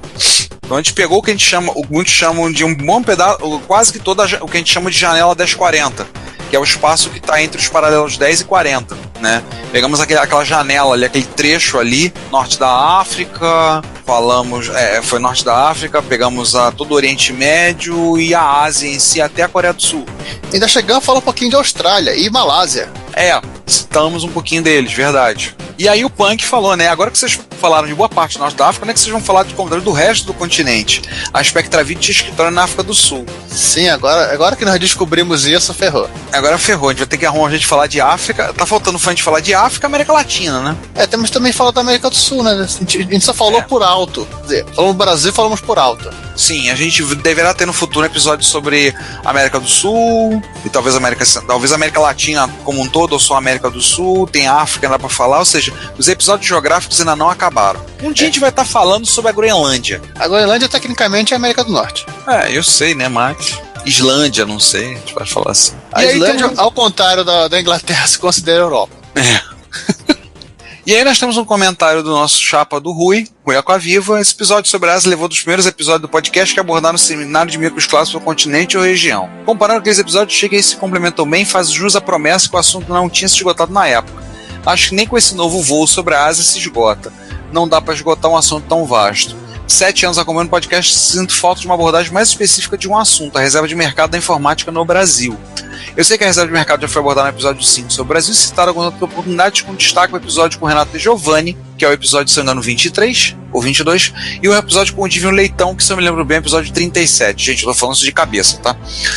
Mas ainda acho que o assunto não foi explorado como poderia. A grande questão que vem à mente quando lembro dos anos 80 e dos anos 90, que a reserva de mercado mais ajudou, mais atrapalhou a informática nacional. Acho que é um assunto rico e complexo. A reserva de mercado, para o bem ou para o mal, determinou o modo como a microinformática foi introduzida e se desenvolveu no Brasil e marcou todo aquele período de forma definitiva. Havia defensores e detratores convictos, mas mesmo na época acho que o assunto não foi adequadamente explorado. O que aconteceria se não houvesse reserva de mercado? A reserva poderia ser feita de forma diferente a modo de obter melhores resultados? O fim da reserva de mercado poderia ser feito de forma diferente para preservar a indústria nacional? Acho que está tardando o momento do podcast explorar mais especificamente esse assunto, até para entendermos um pouco mais a trajetória da microinformática brasileira no período clássico. Bom, é apenas uma sugestão. No mais, valeu pelo excelente episódio, parabéns pelo início da 8ª temporada desse podcast, já virou um clássico por si próprio. Antes de tudo, Rui, muito obrigado. Tá? Obrigado pelos seus comentários. Obrigado por você estar sendo nosso ouvinte há tanto tempo. A gente falou um pouco mais de reserva de mercado nesse episódio agora de março. Né? Alguém que viveu pelo lado de dentro, alguém que estava trabalhando no desenvolvimento em uma empresa, que foi o Cláudio. Né? Então foi uma abordagem interessante. A gente tem vontade de voltar sim ao assunto reserva de mercado. A gente deve falar, a gente planeja para o ano 2017 mais um episódio de entrevista com uma outra pessoa que trabalhou na indústria na época e que também viveu a reserva de mercado por trabalhar em uma indústria na microinformática nacional, trabalhar em desenvolvimento. No caso dessa pessoa, trabalhar com software, tá? E é o máximo que a gente pode falar no momento sobre esse assunto, não ficar dando pista. Sim. Então, assim, a gente quer voltar a esse assunto. Vamos lá, seguindo adiante, aí temos um segundo, 2 comentários do Peter Punk, olha, 3 no caso. Comentário do Peter Punk, vamos lá. Os Alamiá não foram todos da Sunny e da Yamaha. Os 3 últimos daqueles com videogame integrado, o AX330, o AX660 e o AX990, foram fabricados em Taiwan e provavelmente foram os últimos MSX1 fabricados no mundo, lançados em 1992 e sabe-se lá quando foram vendidos. E sabe-se quando ou quanto. Tudo bem. O AX370 é um MSX2 Plus da Sunny com ROM de MSX2. Preguiça? Bem provável. Vocês falaram rapidinhos do Bauaref, quando falaram dos 1001 ON da Daewoo. Eles lançaram 2 modelos de MSX. O Perfect MSX1, você acabou de falar, né, a respeito do Encontro dos Campos, que é baseado no Daewoo CPC 200CD, e o Perfect MSX2, o Daewoo CPC 300. Os dois tinham firmware com programas em árabe e o Arabic Basic. Olha, em uma das versões do firmware tem uma mensagem bem engraçada em inglês. This Arabization is entirely developed by Tarek Fatin, Cairo, 65882, and is not a violation, any copyright, Alamiá or any other. Nossa, mãe. É English mesmo, né? Eu acho que vem em inglês. Tarek Fatin, assim, ele estava apenas dizendo a todos o óbvio, né? Eu não estou violando o copyright de ninguém. O pessoal fez algo parecido com no Basic do Coco 3, mas isso não vem ao caso. E antes que a gente esqueça, a Spectravide também lançou seus 2 MSX em versão árabe. O SVI 728 e o SVI 738 de Hong Kong. Não lembro se falaram na primeira parte, mas Hong Kong é a origem de um dos mais raros MSX, o Dragon MSX 64, feito pela Random Fin para Eurohard. Não falamos. E essa máquina só se encontra protótipo dele por aí. Quem tem não vende. E eu já procurei uma pessoa que tinha, perguntei se ele venderia. Ele disse não, muito obrigado. Protótipo não, na verdade a empresa espanhola, né, do Dragon, que estava fabricando os Dragons na Espanha, essa Eurohard, acabou o dinheiro e ela literalmente pagou o salário dos funcionários com a MSX. Pois é, né? O sonho de muita gente aqui, né, receber MSX no pagamento. Infelizmente o banco não aceita MSX pagar conta de luz. Pois é, né? Tem algumas pessoas, tem empresas aí que pagam parte do salário em cerveja, né? Poder pagar no caso deles pagaram a rescisão completa com o MSX. Pagar com o MSX. Ainda na conexão asiática, a DAewoo vendeu os CPCs 400 e 400S e o CPC 300E para a União Soviética. O CPC 300E tem a honra de ser um modelo MSX sem nenhuma porta de joystick. Olha, os caras levaram o E de educacional muito a sério. Será que se dá pra puxar lá dentro da... Com certeza dá pra abrir e puxar lá dentro da placa, né? O porta joystick é uma piada no espino do PSG. Só falta ele ter um integrado customizado com o PSG. Mas a MSX usa joystick? A MSX tudo joga no teclado. Isso é uma coisa que um dia vai ter que ter um jornal nacional pra investigar a respeito. Aliás, isso é uma coisa que eu tava falando outro dia. Várias plataformas têm seus joysticks emblemáticos, o MSX não tem. Não tem um joystick bom de MSX feito para usar no MSX. Teve um da ASCII que é muito bom e muito caro até hoje. Só. Aqueles Panasonic são bonzinhos. Sim, mas é de iPad. São bons, mas são de iPads. Eu tô dizendo, por exemplo, o joystick da... o joystick de manche. O joystick de manche, por exemplo. Não tem jeito. Não tem jeito. O joystick de manche, ele já tava caindo em desuso quando o MSX foi lançado. O joystick de manche, alguns falavam, o da Gradiente era muito ruim. Cara, o da Gradiente é exatamente igual o joystick feitos, entre aspas, né, pela Toshiba, Mitsubishi, Pioneer, JVC, são exatamente iguais e todos são uma bosta. Acrescenta mais um aí, a Fujitsu também fez esse mesmo joystick para FM77. Na verdade FM7. Não foi feito. Provavelmente eles pegaram, foi feito em OEM e só trocaram a marca. Eu já tive o da Pioneer na mão, já tive o da JVC, já mexi no Mitsubishi. Há pouco tempo tem um cara, ainda tá vendendo um lote de New Old Stock na caixa desse da Mitsubishi. O cara tá vendendo novinhos. O cara tá vendendo, muita gente comprou, mas tá levando um tempão pra ele acabar todo o estoque dele. O chique é ruim. Não, ele é bom. Ele é bom pra você jogar alguns jogos de Atari, onde você pode usar o tamanho do manche para facilitar alguns movimentos, porque torna mais lento. Mas para alguns jogos, para os jogos de MSX a partir de 84, 85, não tem jeito. Eles foram produzidos para ser jogado com digamos, uma haste pequena, que o movimento tem que ser rápido, ou teclado. Fim da história. Sim, ele é mole, o joystick é mole, a resposta dele não é boa, é horrível. Mas vamos lá, continua aí pra gente fechar o artigo do Punk. O artigo do Punk. O paper do Punk. Voltando aqui, falando do POC menos 1,15 menos pique menos 1 dividido por 16 vezes 17, ele não funciona nos micros da DAewoo porque eles têm a RAM no slot 0-2. Quando esse POC é executado, ele coloca todas as páginas do slot da página 3, no caso slot 0, ativa no mesmo subslot 0-2. Isso faz perder a BIOS, que fica no slot 0-0. Pelo mesmo motivo, o POC universal também dá problemas em MSX que tem a RAM primária e mais de um slot. Tem os micros da Toshiba assim. Claro que esse problema deixa de existir se houver uma RAM externa maior que a interna conectada em um dos dois slots. Por exemplo, uma ideia Maple. Ou seja, aquele cartucho lento que todo mundo vendia 64K, inclusive a Sharp teve um, que é o HB 4100. 4100? Sim, você andou fazendo experiência recentemente com ele, né? Ele na hora que o MSX começa a procurar a RAM nos slots, ele mapeia 64K, então acabou o trabalho, achei 64K tá aqui. Que aliás, esse cartucho resolveria o problema da série Plus, né? Era só botar esse cartucho no cartridge B do Expert e você não teria que ter o seu infeliz kit de regressão. Voltando aqui um pouquinho, e que pena os indianos irem atrás dos ingleses e do BBC Mac. Deviam ter dado uma chance ao MSX, que já tinha suporte para japonês, coreano, tailandês, russo, árabe, e ainda usaram o MSX da DAewoo. E um cartucho com parte da localização para cada linguagem da Índia e para jogar USAs.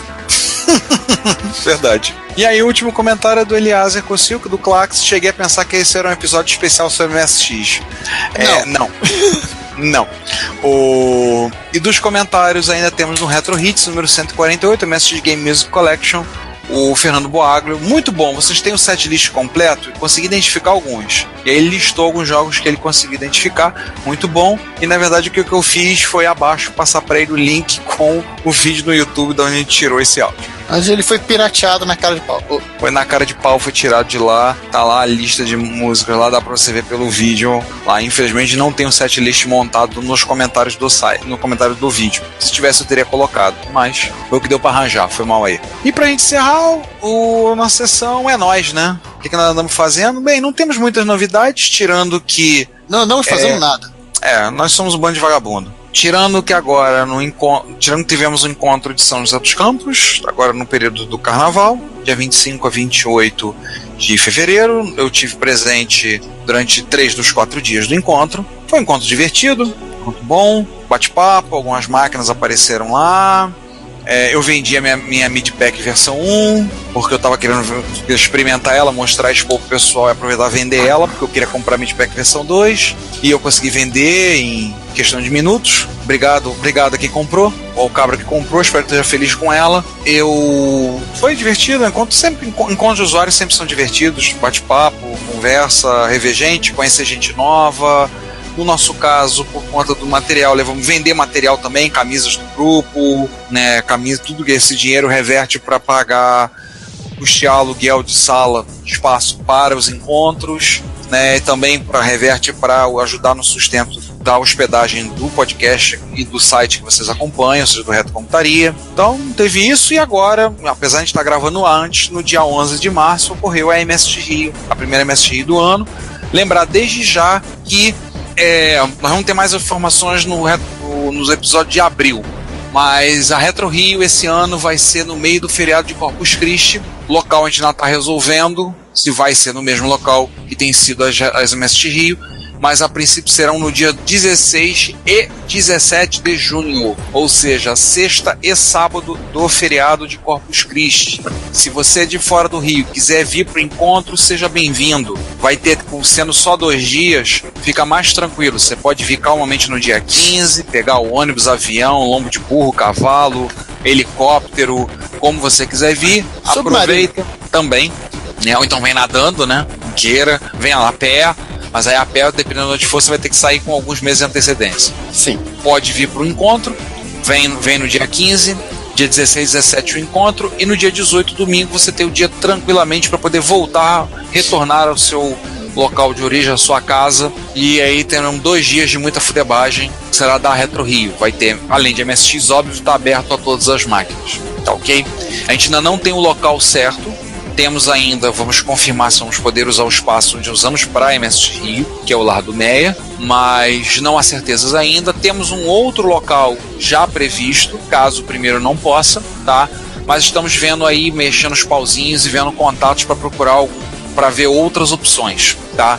Em breve a gente terá mais informações a respeito disso, mas a data já está certa, tá?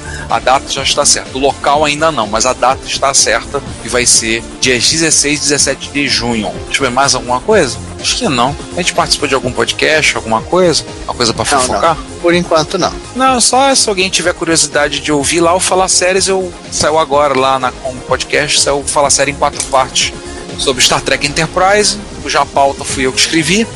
Então saiu o episódio lá em 4 partes. Se você curte Jornada nas Estrelas, tem lá o episódio pra ouvir. Sim, tem spoiler e paciência. A série acabou em 2004 com uma raio, né? Então não vem reclamar de spoiler essa altura do campeonato. Foi quantas temporadas? 3? 4 temporadas. Sendo que a última é a melhor de todas. Então assista só a última. Não, mas vê assim, vê todas as temporadas, que a série no geral é boa. Ela vai numa crescente. E a terceira temporada é boa, eu gosto da terceira, e a quarta realmente é espetacular. Infelizmente, quando ela estava no auge, a série acabou. Vale lembrar que a própria série clássica, ela foi muito ruim nas 2 primeiras temporadas, se eu falei a memória. Sim. E, mesma coisa, né? Quando começou a melhorar, ela deu uma queda e acabou. A primeira temporada da clássica foi tropegando, mas os episódios são bons, já segundo os episódios são melhores ainda, a série foi cancelada. Só que ela foi trazida de volta por conta de uma campanha dos fãs, a campanha de por correspondência, tudo, deu mais de 1 milhão de cartas, e aí eles voltaram a fazer a terceira temporada, e a terceira temporada é a mais fraca das 3 da série clássica. E tem o cérebro do Spock, o Spock procurando o cérebro dele, né? O Spock's Brain, tem outros episódios, alguns episódios um tanto quanto lamentáveis. Mas esquentando os tamborins pra Star Trek Discovery. É a terceira que tem o episódio com o Abraham Lincoln? Eu acho que é. Porque essas eu lembro, assim, eu vou assumir minha idade, eu ter visto na televisão. Eu também, eu vi tudo, eu fui ver série clássica, eu comecei a ver jornada de série clássica mesmo. Eu já conhecia, tinha visto os filmes por acidente, um ou outro. Aí eu comecei a assistir mesmo quando na sessão espacial da Nintendo TV Manchete, que era a segunda, quarta e sexta série clássica, nova geração. Eu assisti antes. Você assistia na Bandeirantes. Assisti quando passava na Bandeirantes. Pois é, acontece que na minha casa o sinal não tinha sinal da Bandeirantes, onde eu moro até hoje. Até hoje o sinal de TV é um horror, então eu não tinha Bandeirantes. Eu assisti quando teve na Manchete. Aí eu me apaixonei pela série e comecei a ver os filmes no cinema. O primeiro que eu vi no cinema foi o sexto, A Terra Desconhecida, que foi o primeiro filme de Star Trek que eu vi no cinema, primeiro de jornada. Vergonhosamente, eu só assisti Generation no cinema. Não, daí por diante eu assisti todos, incluindo a linha do tempo Kelvin agora, os 3 novos do Abrams, e recentemente agora eu concluí de ver todas já tô fazendo maratona de ver todas as séries, já vi Enterprise toda, concluímos recentemente Deep Space Nine toda, e eu tô voltando a ver a clássica, e tem que ver clássica rápida, porque vai ter gravação do Fala Séries sobre a série clássica, a série animada, e provavelmente a nova geração ainda esse ano, então tem que apertar o passo para poder ver e preparar as pautas. Ainda teve a série animada que a gente finge que não existiu. A série animada eu vi uns episódios e achei legalzinho. Não achei tão ruim assim. Você sabia que iam fazer uma série animada de jornada depois de Enterprise? Tinha um projeto? Nossa, que era no futuro, era depois da Voyager. Tinha um projeto, até parecia interessantezinho. Ia ser no século 25. No século 25. Ia ser. Fizeram, eu vi a coisa, mas como começaram a produção dos filmes novos, eles pararam o projeto. Mas eu acho que ia ser interessante. Porque senão ia criar mais uma linha do tempo alternativa. Na verdade são 2 linhas, porque acontece. Só pra gente fechar, a gente tá falando de jornada de seus e o podcast é de retrocomputação, né? Não, mas tá interessante, vamos seguir. Mas uma coisa que é interessante, até pra quem não sabe conhecer. Jornadas e os direitos são divididos entre a CBS e a Paramount. A Paramount tem o direito para os filmes e para a TV os direitos estão na CBS. Hoje estão divididos. Então, ou seja, não tá tão zoado quanto é a Marvel e a DC. Não. Por esse motivo também os universos não estão tão zoados quanto são na Marvel. Que parte dos personagens de quadrinhos estão na Sony, partes estão na Fox, parte estão na mão da Disney, né? Depois comprou a Marvel. A DC tá tudo na Warner. Mas no caso de Star Trek tá dividido assim. Tanto que a nova série Star Trek Discovery, que deverá sair agora entre agosto e setembro, inclusive alguns falam que ela deverá ser lançada no aniversário de 51 anos da série clássica. A série Star Trek ela vai se encaixar no período entre Enterprise e série clássica. Tanto vai ter o Sarek, o pai do Spock. Ela vai seguir a cronologia, vai seguir o universo. A cronologia original, onde existe um planeta chamado Vulcano. Ele não foi explodido. Existe. Onde ainda existe Rômulus e ainda existe o planeta Vulcano, né? Ainda existe Rômulus. Rômulus nessa cronologia só vai explodir lá na frente. Ainda vai. E a linha do tempo Kelvin, que é a linha do tempo dos filmes, vai seguir em separado. Já estão começando a conversar sobre o 4º filme. Vamos ver. E por aí segue. Se vocês quiserem mais curiosidades, se vocês forem interessados por Jornada nas Estrelas, eu recomendo. Porque Star Trek é Nutella, né? É creme de avelã. O fã root brasileiro é Jornada nas Estrelas. Se você for interessado por Jornada nas Estrelas, eu recomendo 2 podcasts em português. Sessão 31, que eles têm um podcast que eles analisam os episódios exaustivamente. Tem também a parte deles, o Intercom, que discute sobre jornada em geral. E tem mais 2 ainda. Tem o Holodeck, que sai por temporadas. São episódios curtos, falando de assuntos específicos, é muito bom. E tem deles também o Quadrante Alpha, que ele está parado, eles pretendem voltar, que eles começaram a analisar cada um dos episódios da série clássica. Pegaram um a um e foram analisando. Então, se vocês ouvintes tiverem interesse, recomendamos fortemente esses esses podcasts de Jornada nas Estrelas, porque, como eu disse, Star Trek é coisa de creme de avelã com cacau. Aliás, só para dizer que isso não tem relação nenhuma, que tem relação com a retrocomputação, vamos lembrar que a franquia Star Trek, Jornada nas Estrelas, também está presente em vários jogos para micros clássicos. Sim. E tem micro clássico presente. Se você for olhar o cenário do Star Trek, do segundo filme, A Ira de Khan, lá no fundo tem um Commodore PET. Sim, tem um PET que o Kirk comprou, único no Mercado Livre. Comprou de um vendedor Ferengi, com boa reputação. 3%. Se é que isso é possível, né? 3%. Se é possível, um Ferengi com boa reputação. Então, Ferengi com 3% de reputação é excelente. O cara é o mais honesto, vai conseguir. É o mais honesto da Confederação Ferengi, da Aliança Ferengi. Então, assim, tem jogos clássicos. Aliás, Star Trek tem jogos pra todas as plataformas. Tá saindo o jogo agora pra usar, pra jogar esses jogos, vamos ser sinceros, os primeiros jogos de computador, vamos lembrar que eles eram chamados Star Trek, aquele joguinho onde você simulava. Todo mundo tinha várias revistas para você digitar, que tinha o sensor de curto alcance, sensor de longo alcance, lançador de phasers, torpedos, e você tinha que ir caçando Klingon num determinado quadrante. Caçando no setor, né? Abater nave de rapina no setor. Até trocar de setor. Você tinha que ter para TRS-80, tem para... Sim, o computador tinha que ter um monitor. Teve um monitor. Se o computador tem um monitor, teve um jogo chamado Star Trek. Então, assim, tem vários jogos. Então, um dia a gente pretende fazer um episódio sobre a relação de séries de TV com micros clássicos, como já fizemos o de cinema, para fazer com séries de TV, e é claro, a gente vai ter que chamar alguém que entenda mais do assunto que a gente, né? A gente pretende fazer isso no futuro, não sei quando, mas a gente vai falar e acho que a gente vai ter que dedicar uma sessão já fizemos numa linha do tempo alternativa. Já? Não, numa linha do tempo alternativa nós já fizemos. No Universo Espelho? No Universo Espelho, o Giovanni não usa barba e eu uso bigode cavanhaque, né? Por aí. Tá isso. Vamos voltar pro quadrante. Vamos voltar pro setor 001, parar de viajar? Vamos voltar pra retrocomputação. Então acho que é isso, né? Mais nada pra falar. A gente pode encerrar, né? Sim, e aparecemos agora daqui a 15 dias ou daqui a uma semana no próximo episódio da Retrocomputaria. Exatamente. Então você que nos ouviu até aqui, nosso muito obrigado. Nosso abraço, nossos amplexos por ter ouvido, agradecemos a sua audição e até mais. Se você quiser enviar um comentário, crítica construtiva, elogio ou contribuir com as erratas desse episódio, não hesite. Faça! Nosso Twitter é @retrocomputaria, nosso e-mail é retrocomputaria@gmail.com e nossa fanpage é facebook.com/retrocomputaria. Ou deixe seu comentário no post desse episódio em www.retrocomputaria.com.br. Como sempre dizemos, seu comentário é nosso salário. Muito obrigado e até o próximo podcast.